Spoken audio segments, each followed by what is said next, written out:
সংগ্রামের উপস্থিতি, আপনারা দেখেছেন এই উসমান হাদির যখন প্রথম সেদিন শুক্রবার জুম্মা নামাজের পর তাকে হত্যার উদ্দেশ্যে কাপুরচিত হামলা হলো, তার ঠিক পর আমরা দেখলাম সরাসরি আমাদের বিএনপির স্থায়ী কমিটির অন্যতম সদস্য মির্জা আব্বাস ভাইকে ইন্ডিকেট করে আকারে ইঙ্গিতে আবার কেউ সরাসরি একটি বিশেষ সেই দীর্ঘ ১.৫ বছর যাবৎ তারা এই দেশে বিশৃঙ্খলার সাথে জড়িত, বাংলাদেশের স্থিতিশীলতা অস্থিতিশীল পরিস্থিতি কায়েমের জন্য যারা লিপ্ত রয়েছে তারা ৫-১০ মিনিটের মধ্যে তারা সোশ্যাল মিডিয়ায় স্ট্যাটাস দিয়েছিল এর সাথে নাকি বিএনপি জড়িত। শুধু তাই নয়, তারা সেই ধরনের মানসিকভাবে আজকের দিন পর্যন্ত তারা সেই তাদের যে সোশ্যাল মিডিয়া প্রপাগান্ডা তারা কিন্তু সংশোধন করেনি। তারা যে প্রক্রিয়ায় ছাত্র সংসদের অর্থাৎ ডাকসুর নেতৃত্বে নির্বাচিত যে প্রক্রিয়ায় হোক না কেন, আমরা তাদের এই মানসিকতাদের ধিক্কার জানাচ্ছি। আমরা তাদেরকে বলে দিতে চাই, এই দিন নয়, আরো দিন আছে।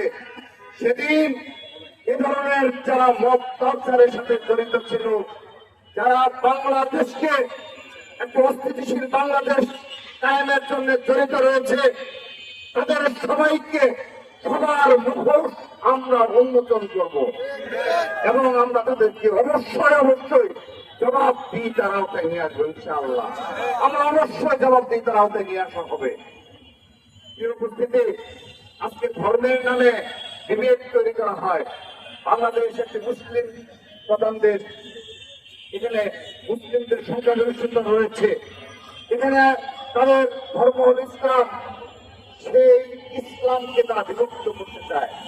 তারা আজকে ইসলামের নাম করে প্রতিটি পরিবারের নিকট গিয়ে অপপ্রচার চালায় যে কেউ মুসলিম না, তারা একটা সার্টিফিকেট দেয়, তারা ভালো মুসলিম আর কেউ ভালো মুসলিম না।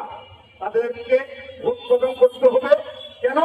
কারণ তারা ভালো মুসলিম, ভালো ইসলাম কায়েম করতে চায় এবং বাকি যে 40%, 50%, 60% ইসলাম ধর্ম অনুসারী তারা ভালো মুসলিম না, তারা বেহেশতে যাবে কিনা তারা কিন্তু সন্দেহ পোষণ করে। অর্থাৎ এভাবেই পুরো মুসলিম বিশ্বে আজকে বিভেদ তৈরি হয়েছে। এভাবে ইসলামকে কেন্দ্র করে যেখানে রাজনীতি হয়েছে সেখানে মুসলিমরা বিভক্ত হয়েছে। এই বিভক্তই বাংলাদেশের স্বাধীনতা সার্বভৌমত্ব হুমকি স্বরূপ।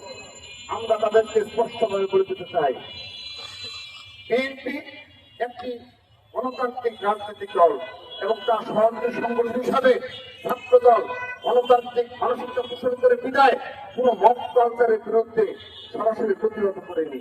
কারণ আমরা যদি প্রতিহত করি অনেক ক্যাম্পাসে কেউ থাকতে পারবে না। আমরা যদি তাদের মতো করে মব কালচার প্রতিহত করতাম, তাদের যে অপরাজনীতি তার আমরা নিজ হাতে প্রতিহত করতাম, একটি ক্যাম্পাস স্থিতিশীল থাকতো না। আমরা সেজন্য বৌদ্ধ সহনশীলতা পরিচয় দিয়েছি।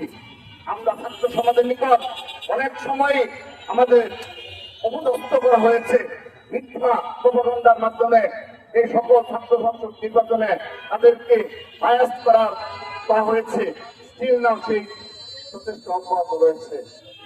যে বিষয়টি বলছিলাম, ধর্মের নামে এ ধরনের বিভেদ তৈরি করে তারা নিশ্চয়ই বাংলাদেশে কখনো ভালো চায় না।